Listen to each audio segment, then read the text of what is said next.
La tentation de Paul Martel 24, chapitre 7. Avril amenait un gai soleil et de beaux jours. Il ferait bon respirer au bois de Boulogne, si nous y allions de compagnie dimanche, avait suggéré Martel à Barrier. Barrier n'avait pas dit non, et les deux familles venaient de se rencontrer aux alentours des lacs. Martel guidant sa mère, Barrier escorté de ses 3 enfants. Tour du lac, couvert, peu près solitaire. Enfants prirent sur le tapis vert une grande gerbe tendre, des gazouillis. Solange éprouvait, avait dans le champ, bras appuyés au dossier d'une chaise, sentait à elle de profil. Il avait pétrissé en parlant le feutre mince, front intelligent et l'épi chevelure rejetée en arrière, écrite la ligne ferme, cette décision, cette ardeur, Martel. Est-ce que ces enfants-là, suggéra madame Martel, du fond de son obscurité, elle cherchait à faire plaisir à autrui. Sido et Mira, c'est par ce diminutif et cet anagramme que désignaient maintenant son frère et sa sœur, répondirent avec chaleur. Paul, conduis-les à une boutique. Si les 2 enfants étaient contents, Solange ne l'était plus. Elle maudissait l'idée de madame Martel qui, pour un bon moment, éloignait Paul. Lui, complaisant, se leva. Sido déjà courait en avant, mais Mira, prise d'un subit accès de timidité, se réfugia contre sa sœur. « Viens avec moi, Solange. » Et Solange ne se fit pas prier. Ils partirent tous 4 à la recherche d'une petite boutique. Sido gambadait. La fillette tenait obstinément la main de sa sœur. C'est à elle que d'abord Martel s'adressa. Il lui parla gentiment, lui demanda si elle aimait les gaufres et si elle n'était pas un peu gourmande. Et comme l'enfant avouait aimer les bonnes choses, il dit, taquin, que ce devait être la faute de mademoiselle Solange, qui l'habituait à une trop bonne cuisine. Solange sourit et rejeta la faute sur son école ménagère, où on lui avait enseigné à faire le mieux possible avec le moins possible. « Vous devriez me donner des leçons, mademoiselle, dit-il gaiement. J'ai beau m'ingénier, je fais souvent faire pénitence à ma pauvre maman. Elle consentit avec élan et promit des recettes, mais lui souriant. Vous y perdriez votre peine. Voyez-vous, ce qui me manque et me manquera toujours, c'est le temps. Il faut qu'en un quart d'heure, j'ai préparé le déjeuner. Cela ne me permet que quelques plats toujours les mêmes.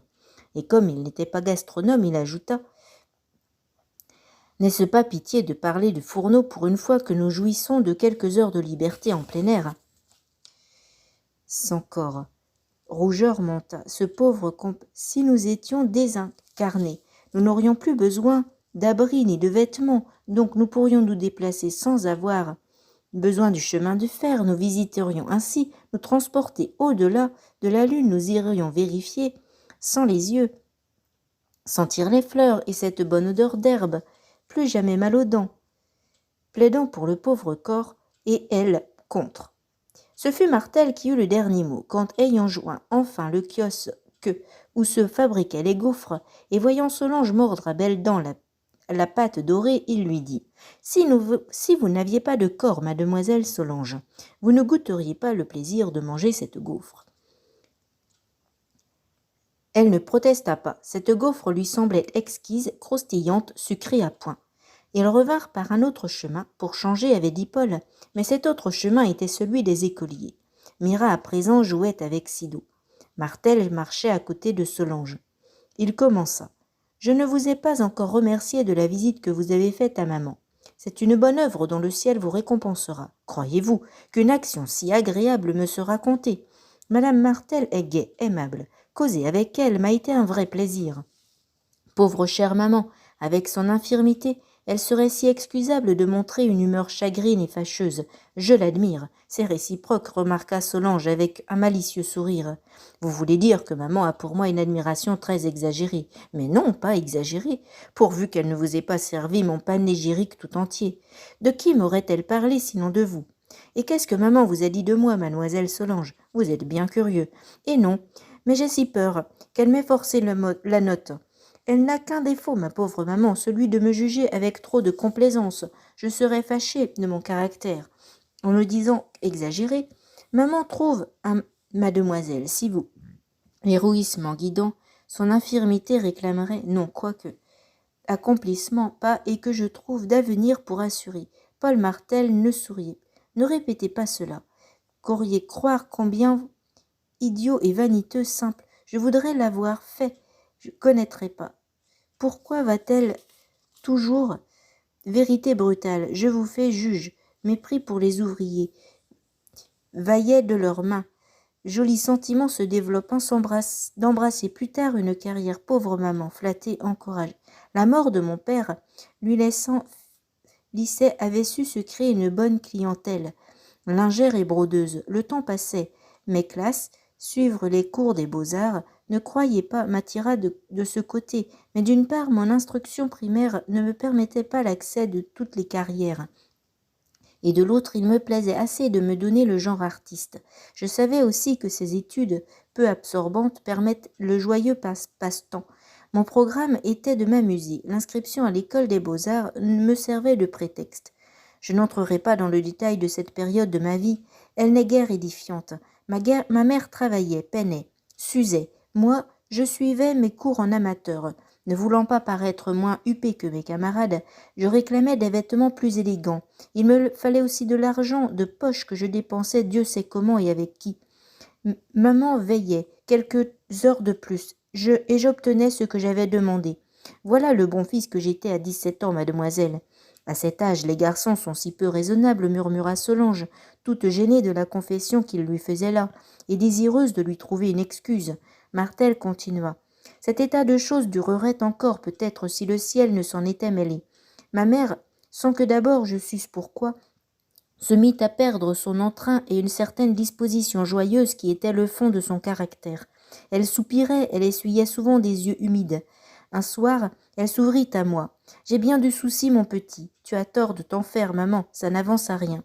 Comment veux-tu que je ne m'inquiète pas quand mes pauvres yeux vont si mal? Tes yeux? Oui, j'y vois moins bien. Il faut consulter et te soigner. » Elle secouait la tête. « Tous les médecins de la terre n'y pourront rien et ne m'empêcheront pas de devenir aveugle. » Il me parut, la cécité, famille, tu as raison. Parole était toujours grand clair, mais pourquoi les miens baissent un peu, tout comme les médecins, tout travail, lui donner des soins, conviction que prit grand remords. Cet élémentaire devoir, jeunesse ne croit pas, se réalisa qu'une telle coup sur moi. Je ne pressais comme elle que le premier.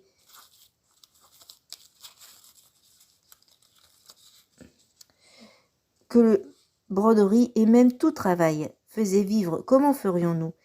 Me leurrer et leurrer, cela la pauvre femme, rapide du mal, contente parce que affectueux aussi plus assidu, elle espérait que le ciel lui ferait grâce, pied à l'étrier. Le ciel ne lui laissa pas ce délai.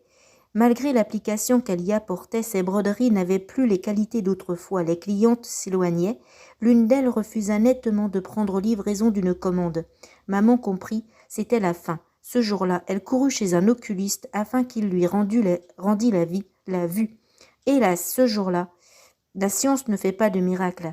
Maman demandait la vérité, on la lui dit brutalement. Rien à faire. C'était pour demain la cécité. Je me rappellerai toujours mon retour à la maison. Ce soir-là, et le désespoir de maman et ses larmes, mon effondrement. Elle ne pouvait encore prendre son parti de son impuissance et à tout moment me désignait les pièces de lingerie laissées pour compte qui gisaient sur la table. Voyons, dis-moi, ce n'est pas si mal. Que lui répondre? La nuit ne fut qu'un sanglot. Elle en voulait à ses clientes qui l'abandonnaient, au ciel qui permettait son infirmité. Il n'y avait que moi qu'elle n'accusait pas, et cependant. À ce point de son récit, Paul s'arrêta. Paul Martel s'arrêta, la gorge serrée par son émotion. « Mais vous avez si bien réparé, ensuite, suggéra Solange, consolatrice. Certains malheurs sont irréparables, mademoiselle. Tous mes soins ne rendront pas à ma mère l'usage de ses yeux. La cécité est une infirmité si pénible. Elle dresse comme les murs d'une prison autour de l'aveugle et l'isole du monde extérieur. Ne rien voir que c'est dur. Pensez que presque toutes les sensations agréables nous viennent par les yeux.